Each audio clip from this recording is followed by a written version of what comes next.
Hello, Leo. I hope you're doing well today. I'm going to have you take a deep breath with me, and in and out. Thank you.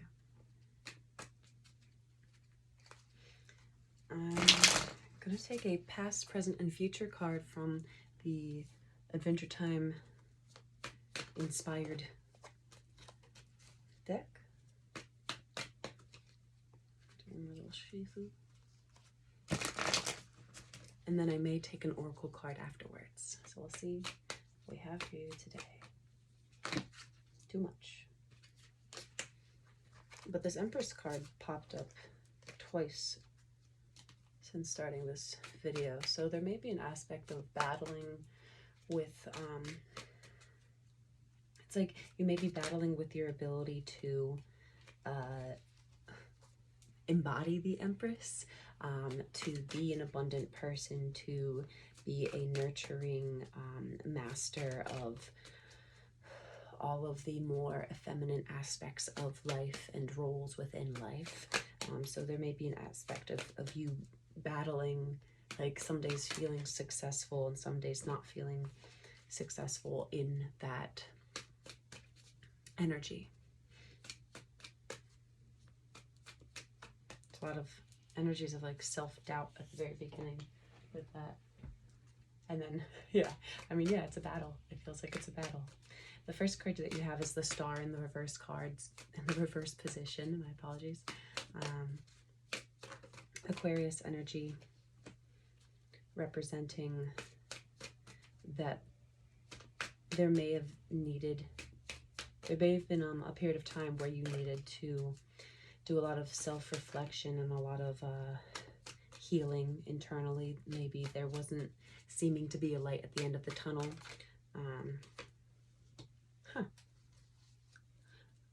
When I pulled out your second card, I thought the Tower, but it wasn't the Tower. It's the Chariot for your second card. And then your third card is the Tower. That's really interesting. Anyways, and these are all major arcana cards, so it feels as though you are going through some sort of major evolution within your life, transformation within your life. And anyways, in this past energy, the star card in the reverse, going through a healing period of time, maybe struggling a little bit more than you may prefer.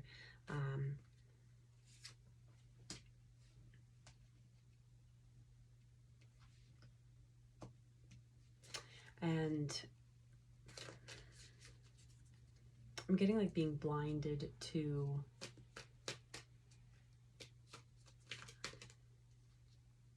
truth, accuracy. There's something about like the truth is something good, but due to the state that you were in the recent past, you were unable to see that there was a good truth in the midst. I'm going to take that as it resonates. In your center energy, you have the present energy, you have the Chariot, and then the Eight of Swords in the reverse. And it shows that whatever you needed to conquer, you have been able to balance things out in your life. And be able to balance things out and create enough balance that you can move forward and you can move forward towards success. The Chariot is it's the Chariot. It's the card of movement. It's the card of transportation. Words are really difficult coming to me today, but it also represents success, moving towards success, moving away from the things that hold you back within the material realm, and being able to balance everything out well enough that you can ride successfully on this chariot with these horses. In the traditional tarot, it's two horses, black horse and a white horse, representing yin and yang. And if these horses aren't on the same page, like even if they can get up and go, if they're not on the same page, if the balance isn't there, then they can go the opposite directions and tear the entire chariot into pieces. but in the upright, it's showing that they are on the same page. Everything is balanced, everything is in order, and you're able to successfully move forward. With this Eight of Swords in the reverse, it's showing that you are releasing all mental anxieties and fears in order to move towards your successful future. Whatever you are passionately going towards, you are releasing anything that was in your head that was like negative self-talk or anything like that, that was putting you behind schedule basically on your success. And in this near future, we have the Tower, which something that got shaken up, something that might be crumbling around you. The Tower works for you, not against you. The Tower is a lesson. Sometimes you just don't have to learn the lessons. Sometimes you do. Sometimes you avoid having to learn the lessons based off of what you've listened to in the past and done in the past. But in this situation, there's some sort of Tower moment, something that may crumble to the ground or be torn apart or just shake you up a little bit and show you something that you wouldn't have been able to see without this moment. And there's nothing else in here for me. But the Tower is clarified by the Three of Coins and the Ten of Swords.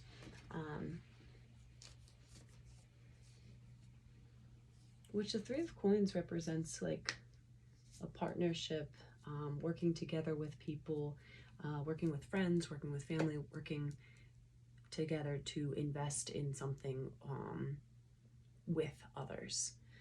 And then the Ten of Swords is like the final stabbing in the back, the final blow.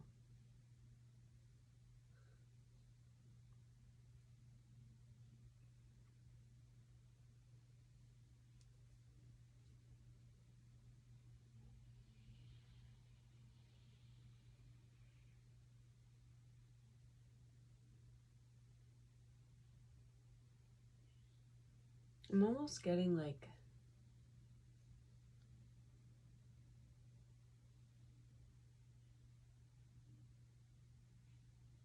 some sort of it doesn't feel bad. It feels like you may be working with people and there may be something that is, I mean, like the nail in the coffin.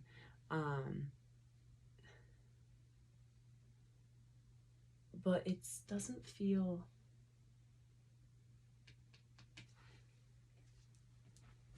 it's weird, because it kind of feels positive almost. Can you clarify this Three of Coins, Ten of Swords? I mean, I literally just saw the Tower and then the Three of Coins again.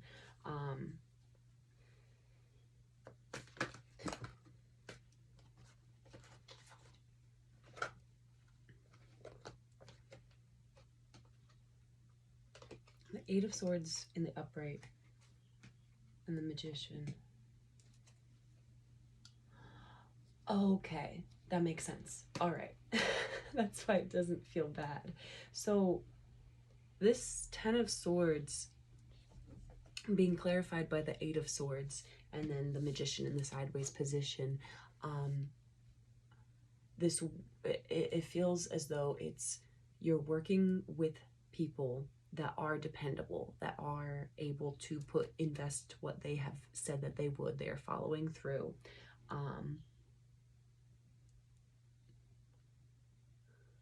This nail in the coffin feels as though it's related to self-confidence and related to like talking bad about yourself within the parameters of being able to also follow through, being able to be a part of this team membership type of situation. And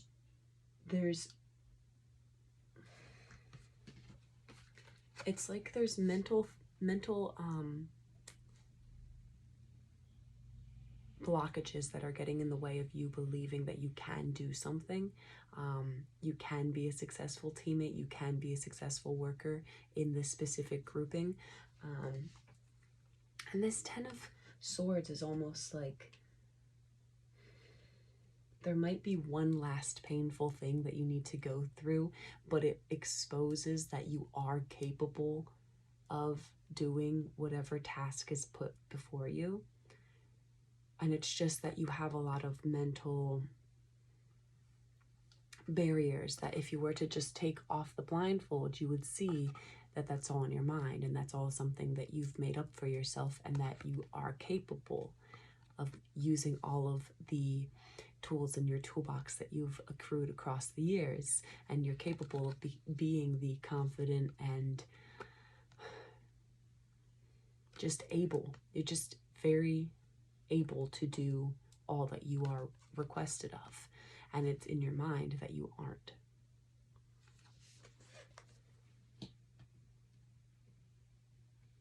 I'm also gathering that it's almost like whatever happens in this tower moment is the thing that pushes you towards actually believing in yourself. And it's something that it's like, I read somewhere that it's like when you ask for the love of your life, then maybe a past love will come back in to tempt you to be like, hey, do you actually want the love of do you actually want somebody that's going to respect you, treat you well, communicate? Do you actually want that? Or are you going to settle for less?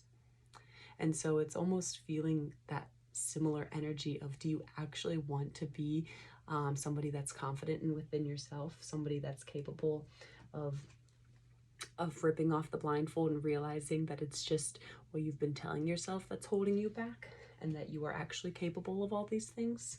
Is this actually what you want, to be this strong follow-through teammate, or not? And so that's the kind of energy that it's bringing up.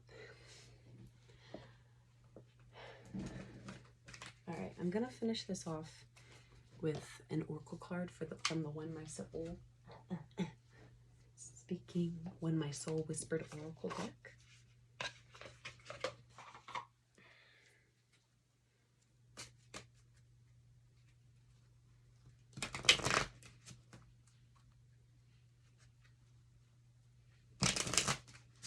All right.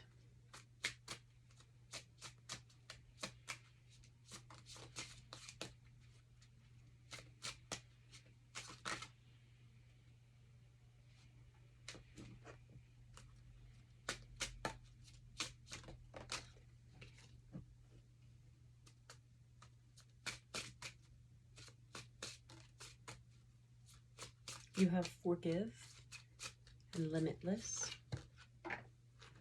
And that one.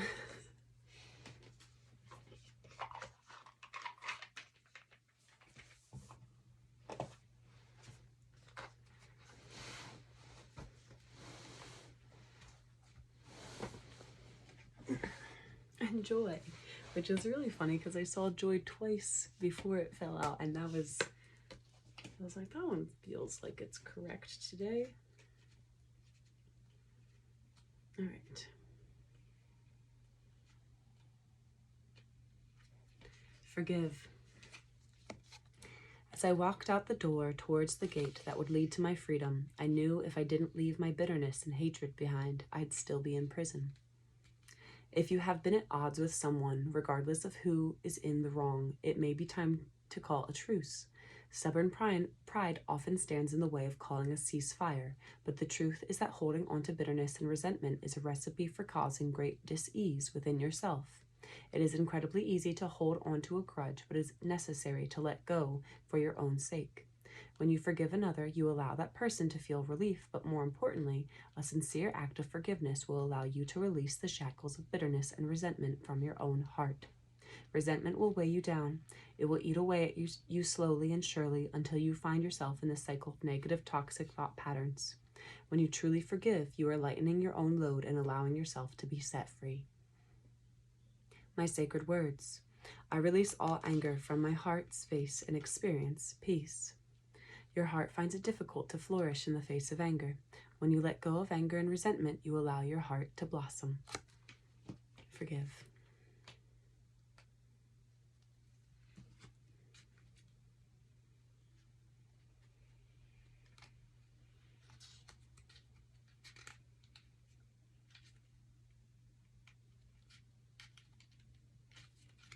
Limitless. Limits, like fears, are often just an illusion. Your imagination offers you an opportunity to achieve anything, provided you believe in your ability to make it happen. As humans, we tend to create barriers, imaginary fences built by self-limiting beliefs. When you dare to take a step beyond your doubts and truly believe that you can achieve the impossible, even the sky is not high enough. Never allow negative self-talk to tell you that you are not good enough, not yet ready, or ill-prepared. Your only limitation lies in your own mind. It is not enough to simply dream of what you desire. You need to take concrete steps towards your goal. Each step need not be huge, but break it down into small, manageable chunks, and soon you will find yourself closer to the goal that you once thought possible. It is time to free yourself from the self-imposed shackles and shine so brightly that you light up the path, illuminating the ways for others. The majestic unicorn represents an ability to conjure limitless realities. Remind yourself to move beyond your self-imposed restrictions and achieve what you once believed to be an illusion. My sacred words. I strive to make each moment greater than my last. Limitless. And your last one is joy, which I love that this one popped up because also the sun card in the tarot is Leo energy, and here is the sun. When I went to school, they asked me what I want to be when I grew up. I wrote down happy. They told me I didn't understand the assignment, and I told them they didn't understand life. I love that quote so much. I think that's hilarious that popped up right here. So yeah, all right. Happiness can mean various things to different people. Some feel that they will experience happiness when they own the house of their dreams. Others feel that they will be happy when they find the perfect job. It is easy to lose sight of the fact that happiness is something that comes from the inside. Possessions or jobs can make you feel happy to a certain degree, but more often than not, if you are unhappy with yourself and who you are, no amount of beings or possessions will bring you true happiness. Take a little time to find joy in the small pleasures of life. Think about the little things that truly make you feel happy. The colors of a garden in full bloom, the loyalty of a pet, the morning sun upon your face. These are the things that cannot be bought, earned, or given. Each one is a gift from the universe. Remind yourself that no particular thing will bring you long-term joy. Just like a sugar rush, the excitement will come and go just as swiftly. Happiness is an inside job. No ifs, no buts. My sacred words. I indulge in those things that ignite my soul. The sun shines in the sky every day. Sometimes it may be more difficult for you to see, but it is always present. Remember to experience joy, whether the sun shines down upon you or if the clouds cover its warm rays. Joy. Take what's yours and leave the rest behind. Thank you so much for being here, and I'll see you next time. Bye.